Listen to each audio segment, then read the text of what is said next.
Hey, so welcome back, and this is another daily code problem. So today it's called Unique Paths 2. It's basically a follow-up from yesterday's question, which is called Unique Paths.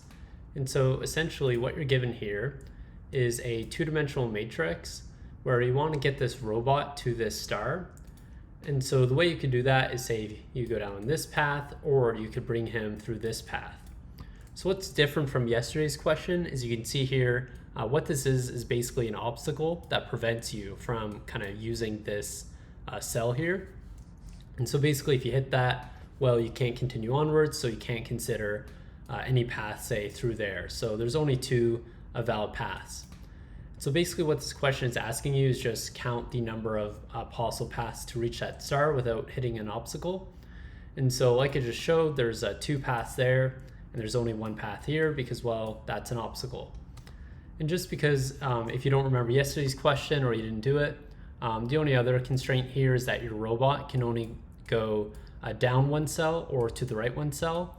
And so he can't move upwards, or the robot can't move to the left either. So it can only go in these two directions here, down and to the right. Okay, and so to do this, essentially, at every step you just have to be considering like two different paths. So say if your robot is at cell 0, 0, then you can consider two possible paths here. That's basically, okay, we can increment the number of rows by one, like so, or we can increment the column by one.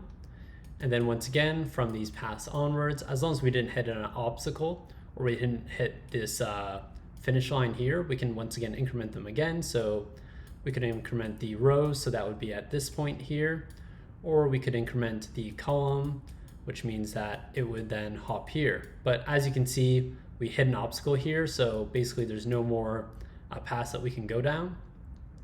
Now we can't increment this row count because, well, we ran out of rows here, but we can actually increment the column count, so that would look like 2, 1.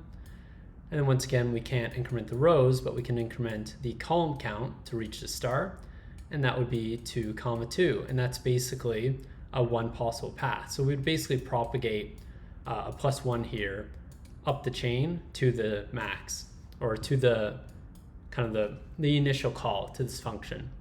So say if we kept going, so we're currently on this side, which is here, and we can't go downwards because, well, that hits an obstacle, but we can once again move to the right, which looks like 0, 2. And then basically we can go down to 1, 2, and then down to 2, 2. And that once again is another possible path. So we would kind of propagate up that we found one possible path up this chain to then return 2, which is the sum of 1 and 1. Okay, so let's go ahead and try implementing that. So typically what you do for these kind of top-down memoization functions or algorithms is you define a function called dp. That's what I usually use. So we're just going to pass in the particular row in the particular column that we're on. And so once again, we're going to start at 0 and 0. And so we want to fill out first our base cases. So that's going to be, well, okay, what if we hit that obstacle? What is that going to look like? And so that's going to be, okay, what if we step out of bounds? And so to get those bounds, we're going to have m and m to represent those. And so that's basically the length of the grid and then the length of the grid at 0. And so essentially all that we have to do is say, okay, if the row is going out of bounds or the column is going out of bounds, we expect to return 0 here. Right? And so that's basically, okay, if we kind of go out of bounds this way or out of bounds this way, let's not consider that path. But once again, we also have to consider this obstacle here. So let's go ahead and do that. So these obstacles are represented by a 1 in the graph, while a 0 represents an empty space. So let's check for a 1. And so that's going to be a, okay, grid at this particular row and this particular column. If it's equal to 1, let's also return 0 in that case. All right, and so that's one base case, but we also have to consider another, which is essentially, okay, what if we hit this star here, or this finish line? So that's just going to be, okay, if the row and the column is equal to kind of that bottom right hand cell there, So that's going to be basically n minus 1 because it's non-inclusive, and m minus 1, like so. And so in that case, we're going to return 1 like we did, which kind of propagates that answer upwards, where we just add up all the possible paths. Okay, and so I see an error, and that's just because I need a closing bracket. All right, and so those are our base cases, and now we basically have to make those two possible decisions. So let's explore all possible paths.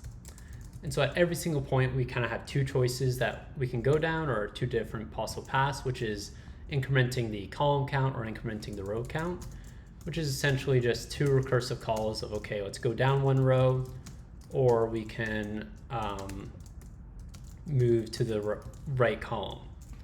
And so we want to add these up because, well, we're trying to add up all the possible unique paths here. So we just want to add an addition between these two recursive calls. So the last thing that we want to do is just basically cache it. So what that's going to allow us to do is, okay, say if we already called this function before with like the same parameters, say like 1, 2, then we won't have to kind of recompute all that and explore all those possible paths from that point onward. So it just immediately returns a result in all one time. It's basically a hash map or a dictionary underneath. So let's try running that. Oh, I think I have an error here. So if the row is equal to n, or c is equal to m, oh, I just need another or. Looks good.